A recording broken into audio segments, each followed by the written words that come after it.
Subscribe to CCI Academy for new upcoming videos. बिस्मिल्लाहिर्रहमानिर्रहीम।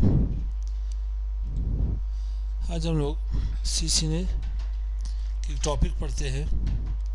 इसका नाम है हमारे पास differentiate between hub and switch. Switch और हब के तरह में डिफरेंस जानना कि स्विच हमारे पास क्या काम करता है और हब जाके क्या काम करता है हमारे पास।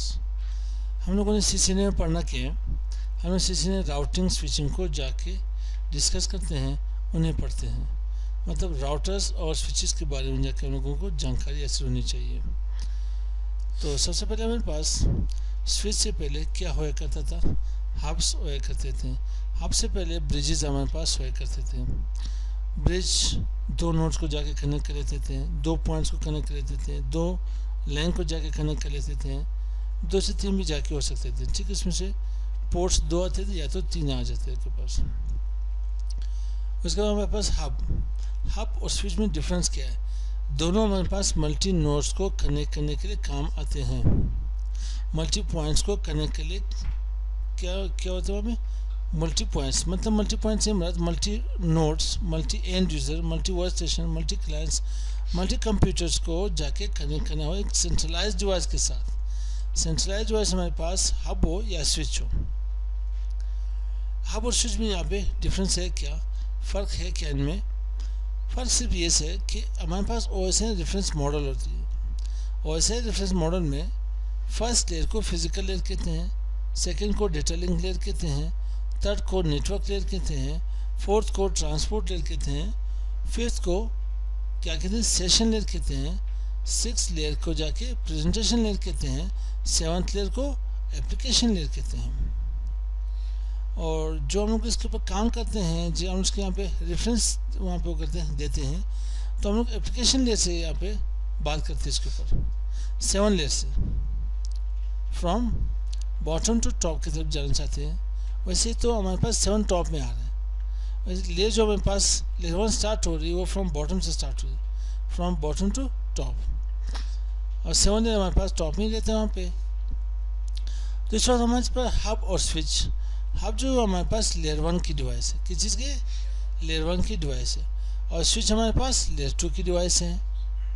उसके बाद हब में नंबर ऑफ पोर्ट्स कम होते हैं, स्विच में नंबर ऑफ पोर्ट्स ज़्यादा होते हैं। ये होगी तीन डिफरेंस। हब पुरानी टेक्नोलॉजी की डिवाइस है और स्विच न्यू टेक्नोलॉजी की डिवाइस है। हब जो जाके ना आपके मैक को लिंक कर लेता है, ना आपके आईपी को लिंक करता है। स्विच जस्ट मैक एड्रेस को लिंक करता है। ठीक, स्विच जिस चीज़ को जानता है पहचानता है उसे मैक एड्रेस कहते हैं। अब बात आ जाती है मैक है क्या हमारे पास।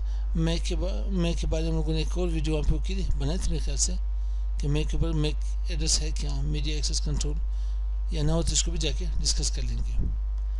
उसके बाद हमारे पास हब में कोलिजन डोमेन एक होता है। क्या होता है, कोलिजन डोमेन एक होता है। स्विच में collision domain depends upon the number of ports, जितने पोर्ट्स होंगे उतने कोलिजन डोमेन होंगे। हब में ब्रॉडकास्ट डोमेन एक ही है, स्विच में ब्रॉडकास्ट डोमेन उसमें भी एक ही है हमारे पास। हब और स्विच दोनों में ब्रॉडकास्ट डोमेन एक ही होते हैं। सिर्फ कोलिजन डोमेन हब में एक और स्विच में जितने पोर्ट्स हो उतने कोलिजन डोमेन्स होते हैं। हब हमारे पास नॉन इंटेलिजेंट डिवाइस है, स्विच हमारे पास इंटेलिजेंट डिवाइस है। हब नॉन इंटेलिजेंस क्यों है बता सकते हैं? क्योंकि हब के पास एक चीज़ ये है कि हब हमारे पास ऑफ डुप्लेक्स के ऊपर काम करता है, स्विच हमारे पास फुल डुप्लेक्स के ऊपर काम कर लेता है। ऑफ डुप्लेक्स बोले तो क्या के पास two way communication but works one side at a time, और फुल डुप्लेक्स क्या है, two way communications but works both side at a time. उसके बाद हमारे पास हब में क्या है, हब में नंबर ऑफ पोर्ट्स वहाँ पे कम है और स्विच में ज़्यादा है। हब में हमारे पास कंसोल पोर्ट नहीं है, जो कि स्विच में हमारे पास कंसोल पोर्ट है। अब कंसोल पोर्ट से मुराद हब में आप क्या पे कॉन्फ़िगरेशन नहीं कर सकते, स्विच में आप कॉन्फ़िगरेशन कर सकते हो। ठीक, तो कुछ मैंने डिफरेंसेस यहाँ पे लिखी हुई हैं। यहाँ पे क्या हमारे पास स्विच वर्सेस हब या हब वर्सेस स्विच। हब मेरे पास लेयर 1 की डिवाइस है, स्विच लेयर 2 की डिवाइस है। स्विच हैव कंसोल पोर्ट्स, जो के पास hub no console port, does not exist console ports in hub, having a MAC address और केम टेबल। अब मैंने एक बात की थी कि स्विच के पास इंटेलिजेंट क्यों है, क्योंकि वो एक एड्रेस को अपने पास स्टोर करता है। फर्स्ट टाइम स्विच ब्रॉडकास्ट करता है, सेकेंड टाइम ब्रॉडकास्ट नहीं करता, क्योंकि वो उसके पास एक टेबल होती है, उस टेबल को मैक टेबल कहते हैं, उसको केम टेबल कहते हैं। क्या कहते हैं? केम टेबल, जहाँ पे फिजिकल एड्रेस पड़े हों। तो सेकेंड टाइम वो क्या करता है, ब्रॉडकास्ट नहीं करता, वो उससे अपने टेबल को चेक कर लेता है, देन एड्रेस को लर्न कर लेता है।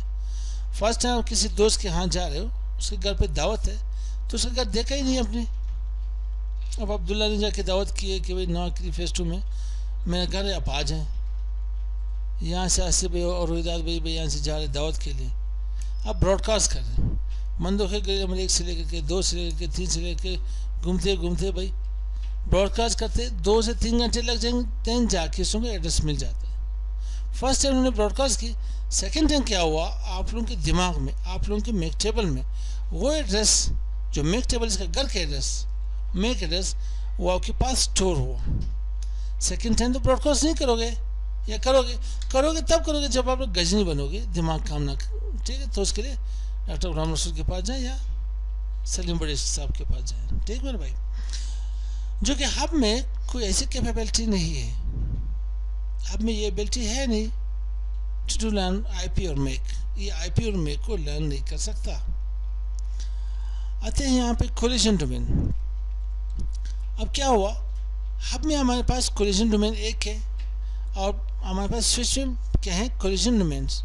जितने पोर्ट्स हो, क्या हो, जितने पोर्ट्स के पास उतने कोलिजन डोमेन होंगे। इसमें आपके पास हाफ डुप्लेक्स के ऊपर काम कर रहे हैं। कोलिजन डोमेन अगर एक पोर्ट में कोई मसला है तो सारे पोर्ट्स में इशू आ जाएगा। एक पोर्ट अगर दूसरे पोर्ट को जाके डेटा सेंड कराओ तो पूरी चैनल वहाँ बिजी हो जाती है। सेम उसी टाइम में कोई और बंदा जाके सिंक्रोनाइजेशन नहीं कर सकता, सिंक करता है तो डेटा सेंड नहीं कर सकता। सेंड करेगा तो देन कोलिजन आकर होगी, ठीक। हब में नंबर ऑफ पोर्ट्स कम होते हैं, स्विच में नंबर ऑफ पोर्ट्स ज़्यादा होते हैं, ठीक। अच्छा, हब में के पास नो मेक आईपी टेबल, जो कि स्विचों के पास क्या होता है, मेक टेबल होता है। वहाँ पे हब जो है वो हाफ डुप्लेक्स के ऊपर काम करता है, स्विच के पास फुल डुप्लेक्स के ऊपर काम कर लेते हैं। हब नॉन इंटेलिजेंट है, स्विच इंटेलिजेंट है। आपके पास हब क्या है, ओल्ड टेक्नोलॉजी डिवाइस है, जो कि आपके पास स्विच न्यू टेक्नोलॉजी डिवाइस है, ठीक। अच्छा, कुछ आगे पीछे में लिखी हुई है। आपके पास यहाँ पे क्या है, वर्क्स ऑन लैन। आपके पास हब क्या करते हैं, works on LAN local area network, जो कि स्विच भी लोकल एरिया नेटवर्क के ऊपर काम करता है। स्विच भी लोकल एरिया नेटवर्क के ऊपर जाके काम कर लेते हैं। समझ भाई, ये आपके पास डिफरेंसेस हैं किसी हब और स्विच के। सिर्फ इन्हें याद रखें, कभी आपके पास एग्जाम में हो, सीसी में भी जाके इसके बारे में क्वेश्चन आते हैं, क्योंकि कोलिजन डोमेन के बारे में, मेक टेबल के बारे में, ठीक है, ज़्यादा आपको पास वहाँ पे जानकारी होनी चाहिए। और ये पता होना चाहिए कि हब और स्विच किन किन लेयर्स के ऊपर काम करते हैं। हब के पास लेयर 1, स्विच के पास लेयर 2 की।